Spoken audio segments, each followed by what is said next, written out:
नमस्कार। आज हम एक बहुत छोटी सी यात्रा पर नज़र डाल रहे हैं राजस्थान के चूरू ज़िले में। हाँ, खुद्दी से राजगढ़ तक। जी, करीब 15 किलोमीटर का रास्ता। हमारे पास एक यात्रा वृत्तांत है जो इसके बारे में बताता है। तो आज की इस चर्चा में हम यही देखेंगे कि ये छोटा सा सफ़र मतलब ग्रामीण भारत की धीमी चाल और वहाँ के बदलते माहौल के बारे में क्या कहता है। बिल्कुल, और जैसा इस वृत्तांत में भी इशारा है, देखिए कई बार ना ये छोटी यात्राएं ही ज़्यादा गहरी चीज़ें बता जाती हैं। किलोमीटर ज़रूरी नहीं होते, रास्ते में जो अनुभव मिलते हैं, जो कहानियाँ मिलती हैं, वो ज़्यादा मायने रखती हैं। सही बात है। ये सफ़र हमें राजस्थान के कह सकते हैं ग्रामीण दिल की एक झलक देगा। तो ये यात्रा शुरू होती है खुद्दी गांव से। चूरू ज़िला हेडक्वार्टर से कोई 65 किलोमीटर दूर है। जैसा बताया गया है, एक शांत पारंपरिक सा गांव है। ईंटों के घर, सपाट छतें। सुबह का जिक्र है, बुजुर्ग चाय पी रहे हैं, रसोई से बाजरे की रोटी की खुशबू आ रही है, बच्चे स्कूल जा रहे हैं। मतलब एक आम शांत सुबह। हाँ, एक ठहराव सा महसूस होता है इस वर्णन में। बिल्कुल। और यहीं से फिर धूल भरी सड़क पर निकलना होता है। खेजड़ी के पेड़ हैं आसपास, जो इस इलाके की पहचान है। हाँ, खेजड़ी तो राजस्थान की जान एक तरह से। और ये जो शुरुआती शांति है ना, ये ज़रूरी है। ये दिखाती है कि वहाँ जीवन की एक अपनी लय है, प्रकृति से, परंपरा से जुड़ी हुई। हाँ। और इसी शांत माहौल से ये यात्रा आगे बढ़ती है, और शायद यही चीज़ आगे मिलने वाले अनुभवों को और ख़ास बनाती है। सही कहा। तो कुछ किलोमीटर चलने के बाद पहला पड़ाव आता है मोडावासी। मोडावासी, हाँ, एक ठेठ राजस्थानी पुरवा, मतलब छोटी बस्ती। यहाँ सड़क किनारे एक चाय की दुकान का जिक्र है। अच्छा। हाँ, चाय की दुकान तो जैसे केंद्र होती है वहाँ। बिल्कुल। दुकानदार रमेश से मौसम, खेती और हाँ, राजनीति पर भी बात होती है।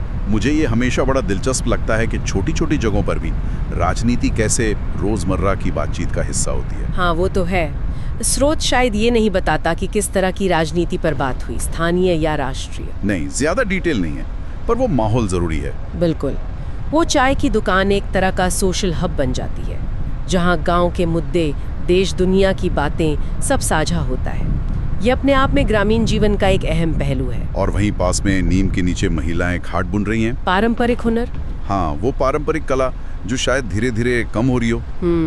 ये भी एक सोचने वाली बात है। फिर अगला जिक्र है ढाणी कुमारन का। ढाणी यानी और भी छोटा पुरवा। हाँ, नाम से ही जाहिर है कुम्हारों की बस्ती है ये। यहाँ एक कुम्हार से मिलने का जिक्र है। अच्छा। जो मतलब पीढ़ियों से मिट्टी के बर्तन बना रहे हैं, उनके हाथों का हुनर, मिट्टी को आकार देना, वो देखना ही एक अलग अनुभव होगा। बिल्कुल।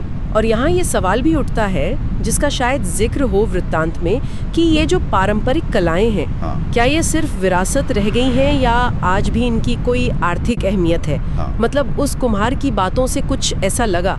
स्रोत सीधे सीधे आर्थिक पहलू पर तो ज्यादा नहीं कहता, लेकिन हाँ, उस कारीगर के काम के प्रति सम्मान का भाव जरूर झलकता है। उसके हुनर की तारीफ है। वो भी जरूरी है।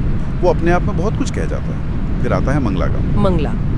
यहाँ खेत थोड़ा ज्यादा खुले हैं और ट्रैक्टर भी नजर आते हैं। बाजरा, मूंग, सरसों की फसलें, मतलब खेती में थोड़ा बदलाव दिख रहा है। हाँ, आधुनिकता की झलक। और यहाँ एक बड़ा ही मतलब दिलचस्प नज़ारा है। कुछ लड़के क्रिकेट खेल रहे हैं। अच्छा, गांव में क्रिकेट। हाँ, और वो कैमरे को देखकर बड़े उत्साहित होते हैं। फोटो खिंचवाने के लिए कहते हैं, और ये भी कि इंस्टाग्राम पर डाल देना। अरे वाह, ये तो कमाल है।